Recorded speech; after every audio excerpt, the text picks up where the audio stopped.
Welcome to this edition of the Western Canada Officiating Development Partnership. It's been great to be around the arenas, seeing the officials out on the ice, working hard and enjoying their games. In this edition, we're going to cover three important topics: professionalism, attitude, and conflict management. First, professionalism. What is it and why is it important? As the saying goes, professionalism is not the job you do, but it's how you do the job. Professionalism is a powerful quality. It allows you to work your games to the best of your ability, and it helps to impress and inspire your teammates and the participants within the game.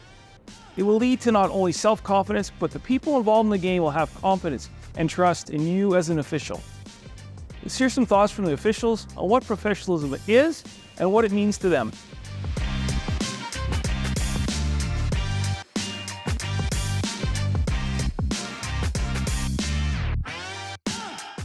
We have relationships, we respect each other, we're honest with each other. We may not always agree, but at the same time, because we have those other pieces in place through our professionalism, we can respect each other's opinion and move forward.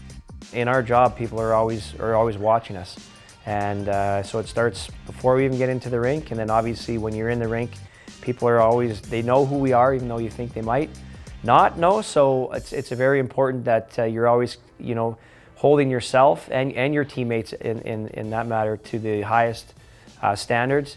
Whatever league you're working, especially if you are wearing a Western Hockey League coat or a Hockey Alberta coat or a Hockey Saskatchewan coat, people see that and they know what you are and what you do. So make sure you're representing that logo not only well on the ice but off the ice as well.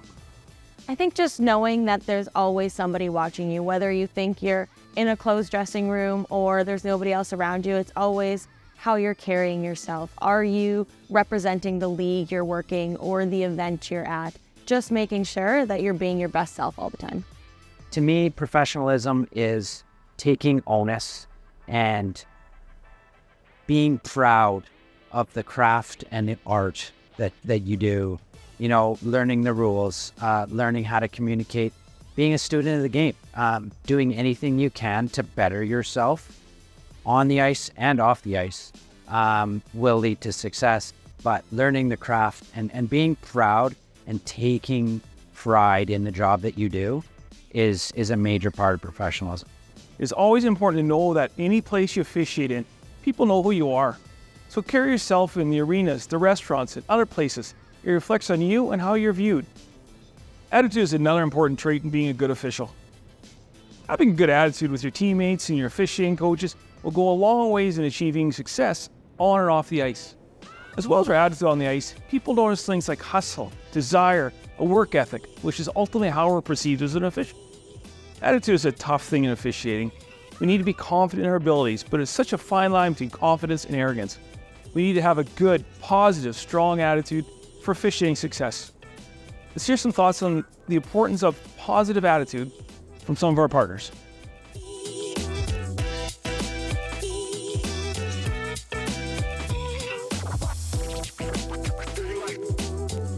It's vital to the success of an official, and part of that attitude a lot of times is body language.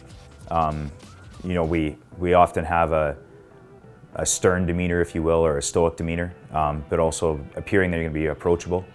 So it's kind of an attitude, an over-encompassing professionalism thing that, we're here to control the game, we're here to keep it fair and safe, but we're also not the enemy. And so that's something, with having that attitude of softening your eyes is one thing, and making yourself appear like you're listening and you are listening and being approachable. After every game, I always say that was fun.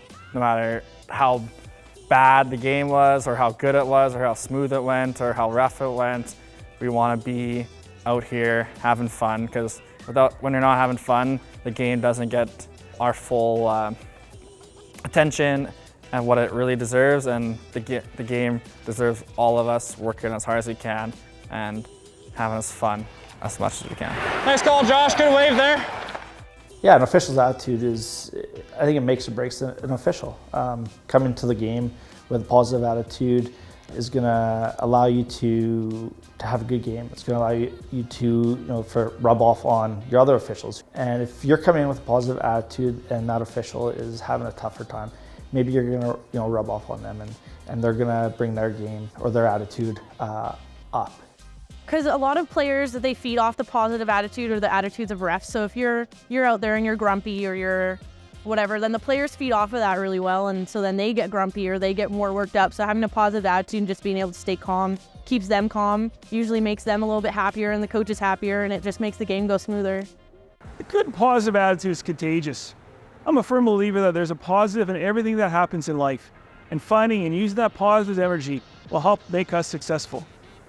We work in an environment where we're always going to have conflict.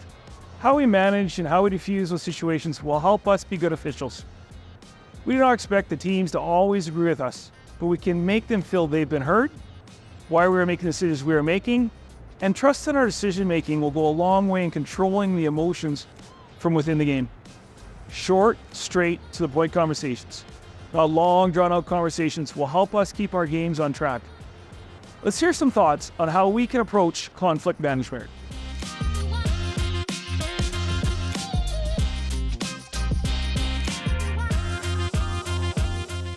I would say that, your physical presence to start. So your positioning when you get into the scrum. Sometimes, you don't want to enter from the back. You want to enter, facing them. So that way they can see that you're there, and that maybe, they might understand that now the scrum is discontinued because you're there. We want to get into the scrum as fast as we can, but we can also use our communication to bring down the temperature of the game. So by talking to the players, and that goes even further to know the players' names if you can. And again, that goes back to our preparation within the game. Patience is a big one, and being receptive to what is being told or is being told to you at the time of any situation. Sometimes situations are calm, sometimes situations get a little more tense and heated due to the nature of the game. But I think if you can be patient and receptive to what the other person or party has to say, and then deal with it again in a professional manner, is only going to set you up for a better outcome. Again, I think it goes back to communication. If you're communicating with the players on the ice and you're calm, and again, respect. If you're respecting who you're communicating with, I think that goes an extremely long way. It's great to hear so many officials at a variety of levels talk about professionalism, attitude, and conflict management. We have talked a lot this episode about the tools that you have in a toolbox that will help you with your upcoming games. We wish you great games, safe travels. Please enjoy your teammates and all this game has to offer. Most importantly, have fun. This job of officiating hockey has brought so much joy and fun to myself and my family. I wish that for all of you. Until our next video, be well.